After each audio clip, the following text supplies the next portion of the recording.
கண்மணியும் வந்து அந்த பவியோட எக்ஸ் பாய் ஃப்ரெண்டும் பேசுகிறத வந்து வீடியோஸாக எடுத்துடுறாங்க. மயூரியும் ஸ்வேதாவும். அடுத்து வந்து இங்கே வந்து இந்த பாரு, இப்போல்லாம் எந்த பிரச்சனையும் பண்ணாத மாதிரி எது இங்கேருந்து கிளம்பி போயிடு. உனக்கு என்ன பிரச்சனை?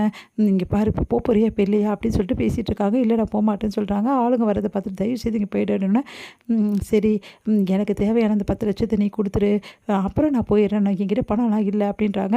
இங்கே பாரு, இந்த அட்ரஸில் தான் நான் இருப்பேன், அந்த பணத்தை எடுத்து நீ கொடுத்துட்டேன்னா தப்பிச்சிடுவேன் அப்படின்னு சொல்லிட்டு போயிடுறாரு. இங்கே வந்து என்ன பண்ண தெரியுமா, கண்மணி தவிக்கிறாங்க. அடுத்து கண்மணி வந்து என்ன பண்ணுறாங்க, எப்படியாவது அவங்ககிட்ட பேசிட்டு வரணும்னு சொல்லிட்டு தேடி போகிறாங்க அந்த ஆளை. அப்போ கரெக்டாக பின்தொடர்றாங்க. வந்து இந்த இவங்க 2 பேருமே வந்து என்ன பண்ணுறாங்க, இந்த கண்மணி வந்து இந்த மாதிரி யாருக்கும் தெரியாமல் அந்த வீட்டில் நுழையது எல்லாத்தையுமே வந்து ஃபோட்டோஸ் அண்ட் வீடியோஸாக மறுபடியும் எடுத்து வச்சுக்கிறாங்க.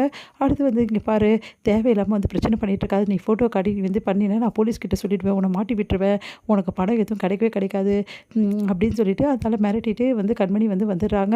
இந்த லேடி என்ன இப்படி பண்ணுறா, இவளால் வந்து எல்லா கரையும் கெட்டு போயிடும் போட்டிருக்கேன் அப்படின்னு சொல்லிட்டு அந்த நபர் வந்து ரொம்ப டென்ஷனாக இருக்கார், பவியோட எக்ஸ் லவர். அந்த டைமில் கரெக்டாக மயூரியும் ஸ்வேதாவும் உள்ளே நுழையிறாங்க.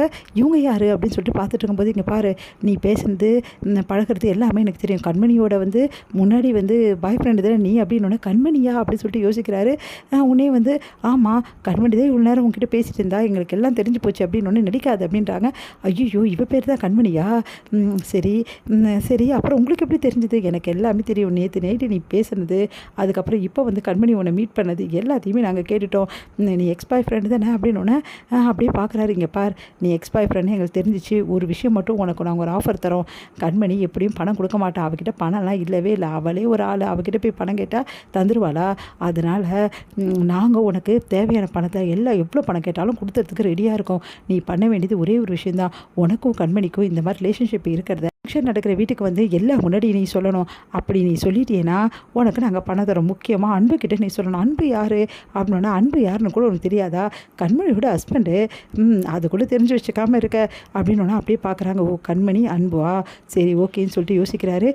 சரி வந்துடுவேன், வந்துடுவேன், பணத்துக்காக நான் என்ன வேணாலும் செய்வேன், நல்ல ஆளை தான் பார்த்து லவ் பண்ணியிருக்கா அப்படின்னு சொல்லிட்டு கிளம்புறாங்க. அப்பாடா, கண்மணி அசிங்கப்படுத்த ஒரு நல்ல சான்ஸ் நம்மளுக்கு கிடச்சிச்சின்னு சொல்லிட்டு 2 பேரும் சந்தோஷமாக இருக்காங்க.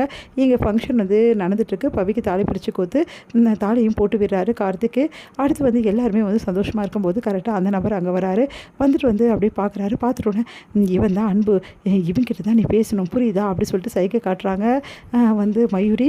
உடனே வந்து சரின்னு சொல்லிட்டு அங்கே கிட்ட அன்பு கிட்ட போகிறாரு. நீங்கள் தான் அன்புவா அப்படின்னு. கண்மணியோட வந்து வீட்டுக்காரர் நீங்கள் தானே அப்படின்றாங்க. அது கேட்டுட்டு ஆமாம், இப்போ என்ன நீ யார் அப்படின்னு.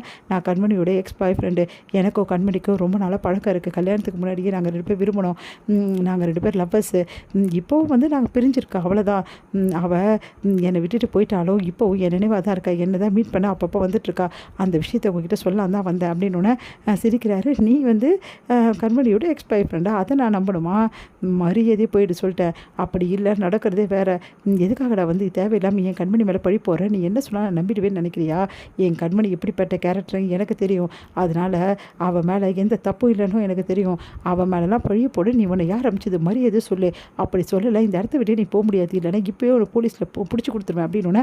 அதிர்ச்சி அடைகிறா, என்ன இவன் இப்படி பேசுகிறான் அப்படின்னு சொல்லிட்டு, மரியாதை சொல்ல போறியா இப்போ இல்லையா, நீ இப்படி கேட்டால் சொல்ல மாட்டேன், எப்படி உன்னை வழி வைக்கணுமோ அப்படி வழி வைக்கணும் அப்படின்னு சொல்லிட்டு சட்டையை பிடிக்கிறாரு. பலா பண்ணாரு. ஐயோ, என்னை விடுங்கன்னு கத்தனோன்னே, உன்னெல்லாம் விட முடியாதுடானோ, இது எல்லாத்தையும் கண்மணி பார்த்துட்டு அதிர்ச்சி அடைகிறாங்க. எல்லாருமே ஓடி வந்துடுறாங்க. என்னாச்சு அன்பு அப்படின்னு சொல்லிட்டு பயங்கரமாக போட்டு அவரை போட்டு நல்லா அடித்து விடுறாரு.